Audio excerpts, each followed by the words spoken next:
kind of focus on one person. But could we just explain the second goal? Because it seemed a little bit strange how that ended. No, it was we lost the ball in one transition, then a lot of open space, and then they score. So all the teams suffered that goal.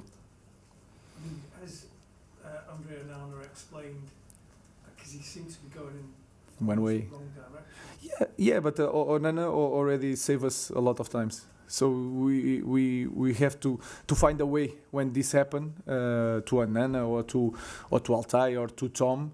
We have to turn around and to score 2 goals to help our goalkeeper the same way that he saved us, for example, in Ipswich. So we have to continue. We lose as a team. We have to improve in all aspects of the game. Jamie. Hi, Ruben. You conceded at 2 corners at Arsenal.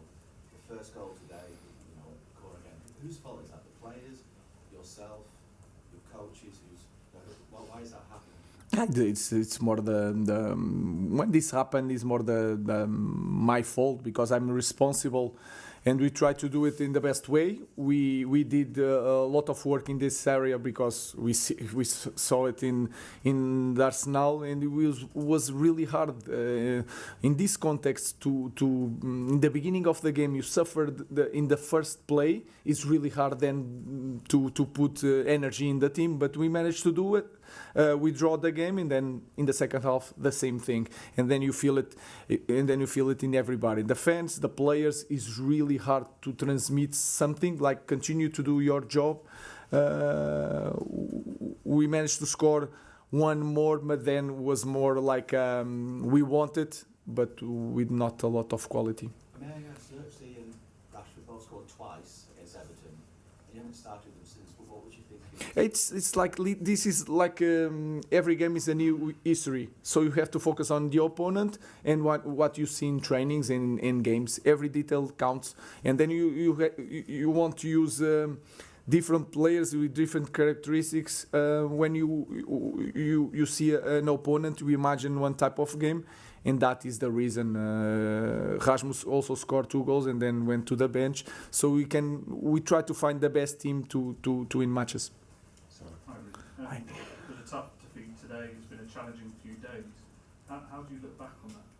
No, we already knew it. It will be a long journey, but we want to win, because this is a massive club, and you feel it when you lose one game. It's really hard for everybody, and I can understand that. I can feel it in the stadium after the first goal.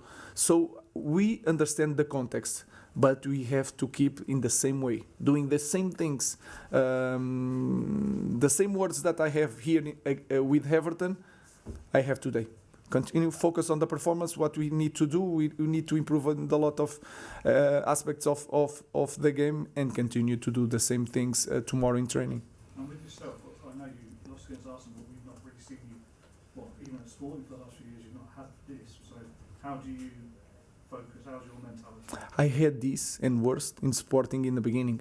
I know the feeling for me it's the same. For the world it's completely different, because Sporting in Portugal, but Manchester you have a lot of attention. But for me it's the same feeling. I had this period in Sporting, and if you are a little bit experienced in football, this happened with a lot of clubs, and we have to manage to continue to do the same things and improving the team, because this will turn around. So we need time, and we need to continue to work in the same way every day. All right. It's not often that Bruno gets taken off with a team trailing. What was the thinking there? Rotation, would you have done anything differently? No, I understand that Bruno is really danger near the box. He scores 1 goal, but he was tired, and we transitioned. And then we had 1 stop with 2 substitutions. I could let Bruno Fernandes there, but I felt with Mason Mount, he also good in set pieces. He's good. He can score also because he's very technical. We need fresh legs, and if you see the game, transitions. So we can lose the ball, and if you suffer another goal, it was over. So I used all the substitutions with a lot of games. I felt that Bruno was a little bit tired. I have Mason Mount and try to put Mason Mount and Josh more near Rasmus to try something in the end. Paul. Ruben, in the first half, your central defenders kept passing to each other quite a lot. It seemed quite static. Is that because they don't have the confidence to go forward, or is there not enough movement in front of them? They are. I think we suffered a goal and then we went forward and we managed to have a situation, and then in the middle, in the end of the first half, we block. And we do play just with the center defenders. They are trying to reach the perfect solution, and they need time to train. And then the same thing again. We are in the beginning. It's just 2 weeks, and the focus is don't lose the ball with sloppy passes. And they are trying to do that. I know that they have to have more confidence, not just to take the ball, but also to put the ball between the lines. And we did it in the goal. The first goal is a play like that. So it's everything you said. They are trying to do everything perfect, and then they are finding the right solution. But sometimes you have to, against low blocks, you have to take the risk, and we are in this path. Okay, we'll leave it there. Thank you. On AM, on DAB, via the talkSPORT app and on your smart speaker. talkSPORT.